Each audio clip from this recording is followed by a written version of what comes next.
So this is a big year of expansion for Avalon Acres in our farm area. So that means creating some new places to plant veggies. So here is part of our lower field, which is currently not in production. And I decided last weekend to pick up the hose and get to work. So first thing I had to do was to break up the sod. Whew, man, I've been working for a long time. It feels like I'm not getting anywhere. But just like anything, you stick away at it long enough and finally you get it done. So I broke up all the sod. And the next thing I needed to do was to replace the wooden posts at the corners with the more solid metal ones, and then start trenching around the perimeter for the netting. So the netting, we actually have a deer fence around the entire 1 acre field, but we do have critters that are smaller inside there, and we still need some fencing.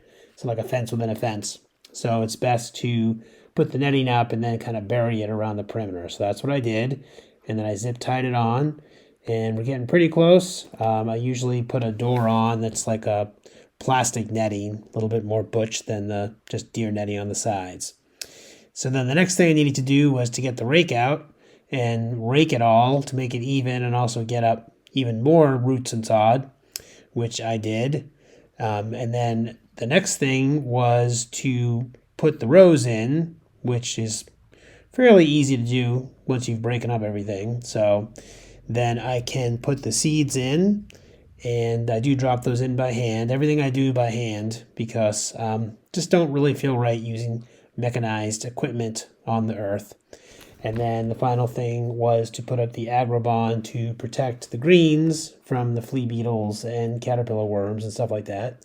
And then we turn the sprinkler on and bingo, presto, boom, things are ready to go. So hopefully in about a month, I'll have some radishes, and 6 weeks, maybe have some beets. And we've also got onions and leeks, which are really long term, and of course the greens. So look forward to seeing you at the Dayton Farmers Market on Sunday mornings or at the Woodford's Corner on Thursday afternoons beginning the end of May.